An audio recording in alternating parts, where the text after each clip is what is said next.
Good afternoon and welcome to Search for Truth Reality. My name is Walter Noah. This video that you're about to see was shot in June of 2011 during my trip up to ECETI Ranch in Trout Lake, Washington. ECETI, that's E-C-E-T-I, that stands for Enlightened Contact with Extraterrestrial Intelligence. The ranch, or the estate, I think this is what they're calling it now, is owned by James Gilliland. If you want to learn more about that estate, you can look it up online at ECETI.org or just Google James Gilliland, G-I-L-L-I-L-A-N-D is how his last name is spelled. Fascinating place, lots of sightings all the time. In my previous interviews with John VIVANCO, he talked about that place being basically a UFO magnet. And as it turns out, James gave me a call and he wanted to connect with John, and now John and him have gotten together, and John's going to be doing guess what?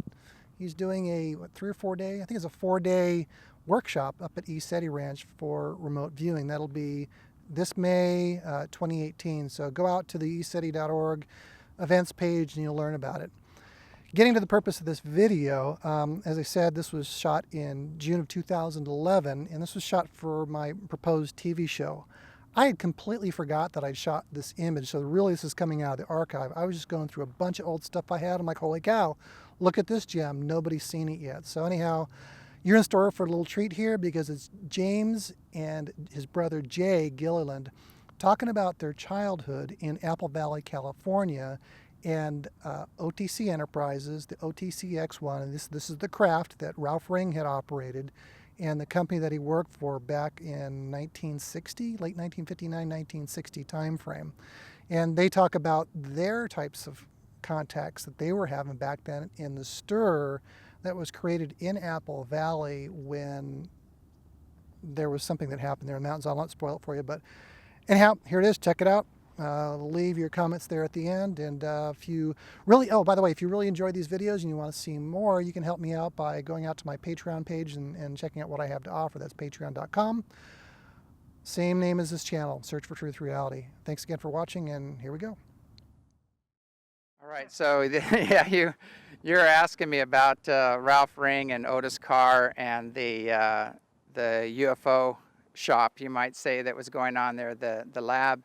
And both my brother and I were aware of that, and we used to go by as kids, and I would ask my mom, I want to stop, I want to go see the UFO, and she wouldn't take us over there because of all the derogatory stuff going on, because apparently they were really onto something. They did have a flying vehicle and some pretty extreme technology there that people couldn't understand, and it was a definite threat to the mainstream, you know, I guess the oil companies and everything else, to have this kind of technology out. So everybody knew about it. I guess the FBI came in and just raided them and took everything. I think it was the FBI, and it was all over the newspaper. But we saw some things, and you know, I can't say for sure if it was the same event, but when I heard his story about their ship taking off and flying over to these nearby mountains and lighting up the whole sky, and then they put things in their pockets and then got back into the ship and took off again.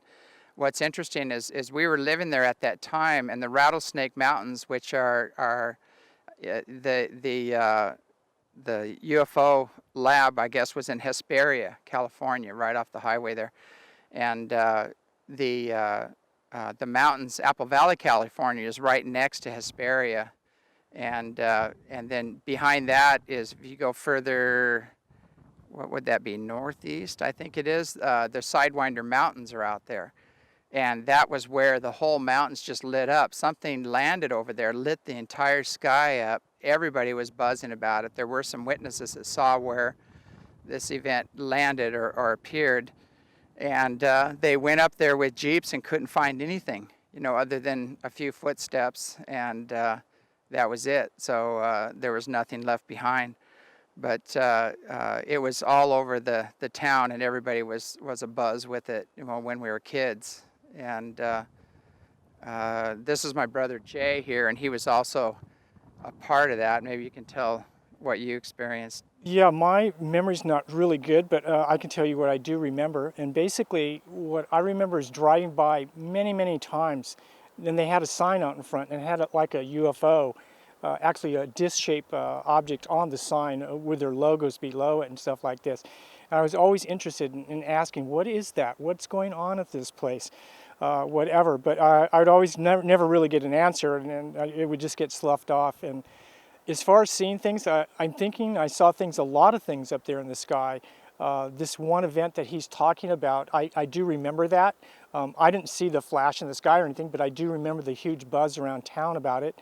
As far as seeing it with my own eyes, I didn't see it with my own eyes, but I certainly heard from everybody about it, and I don't think they have any reason to make up things or whatever.